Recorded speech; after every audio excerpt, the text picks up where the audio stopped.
کہ حضور نے ارشاد فرمایا مشرق کی طرف سے وہ فوجیں نکلیں گی، لوگ آئیں گے جو عرب میں مہدی کی حکومت قائم کریں گے۔ یہ مہدی کون ہوں گے اس کا ذکر میں ذرا بعد میں کروں گا، لیکن نوٹ کر لیجئے کہ مہدی سے پہلے لازماً کسی مشرقی علاقے کے اندر وہ نظام قائم ہو چکے گا، تب وہاں سے فوجیں آئیں گی نا۔ یہ مشرق کون سا ہے؟ عرب کے مشرق میں آپ چلیے، ایران بھی آ جائے گا، افغانستان بھی ہے، پاکستان بھی ہے، اور اگر اسے اور توسیع دیں تو ہندوستان بھی ہے۔ یہ ہے عرب کا مشرق، اس سے فوجیں جائیں گی۔ اس کا کیا مطلب ہے کہ اس میں سے کسی جگہ پر نظام خلافت پہلے قائم ہو جائے گا تاکہ وہاں سے فوجیں جائیں گی جو جزیرہ نما عرب میں حضرت مہدی کی حکومت کو قائم کریں گی۔ اب دوسری حدیث سنیے، یہ سنن ابن ماجہ کی حدیث تھی جو میں نے آپ کو سنائی، آپ نے پڑھی۔ دوسری عن ابی ہریرہ رضی اللہ تعالی عنہ،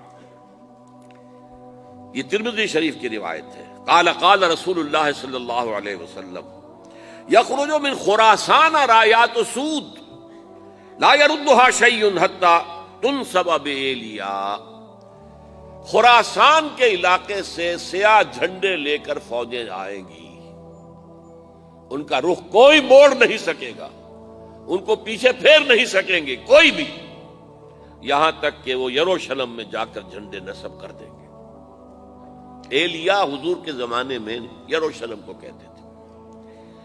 یہ یروشلم تھا جب حضرت سلیمان کی حکومت تھی اور یہاں پر معبد سلیمانی، ہیکل سلیمانی قائم ہوا، پھر یہ یروشلم ہی رہا ہے تاریخ میں، یہاں تک کہ سن 70 عیسوی میں جب ٹائٹس رومی جنرل نے اس کو گرایا، ختم کیا، سیکنڈ ٹیمپل گرا دیا اور یہاں سے یہودیوں کو کہا نکل جاؤ، یہاں سے کوئی یہودی باقی نہیں رہا، تب بالکل تہو بالا برباد کر دیا۔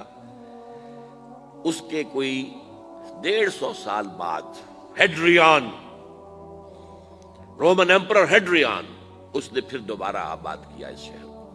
150 سال تک یہ بالکل بنجر اور بالکل غیر آباد پڑا تھا۔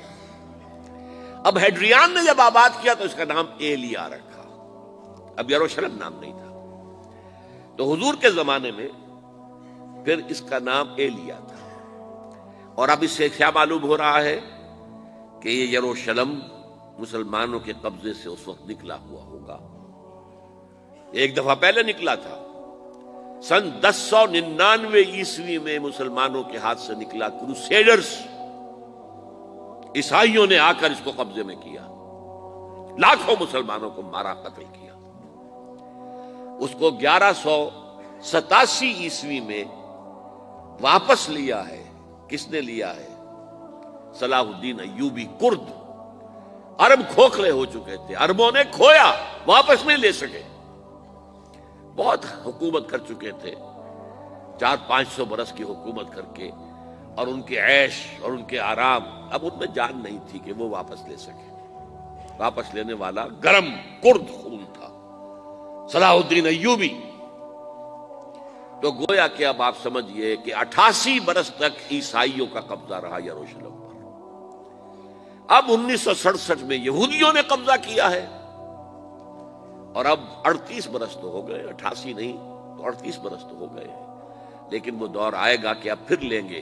لینے والے عرب بھی نہیں ہوں گے، خراسان کے علاقے سے فوجیں آئیں گی۔ یہ خراسان کیا تھا؟ ایلیا تو میں نے آپ کو بتا دیا، یروشلم کا نام ہے۔ خراسان اس زمانے میں ایک بہت بڑے ملک کو کہتے تھے، کچھ حصہ پاکستان کا بھی اس میں شامل ہے، کچھ حصہ ایران کا بھی ہے۔ ایران کے اس حصے کو اب بھی خراسان کہتے ہیں، وہ ایک صوبہ ہے۔ خراسان ایک صوبہ ہے ایران کا، چھوٹا سا۔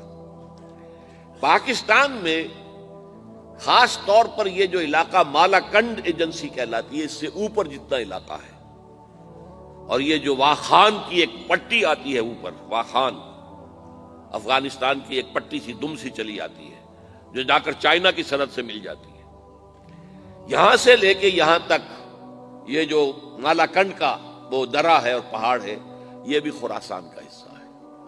باقی تقریباً 2/3 آف افغانستان، ساؤدرن حصہ نہیں ہے خراسان کا حصہ، یہ سیستان کہلاتا تھا، یہ خراسان نہیں ہے۔ لیکن یہ کہ اوپر کا 2/3 آف افغانستان اور اس کے ساتھ یہ جو عرب، جو اب یہ ترک ممالک آزاد ہوئے ہیں سوویت یونین کی ڈسولوشن کے ساتھ، یہ سارا علاقہ کہلاتا ہے خراسان بزرگ، دی گریٹ خراسان۔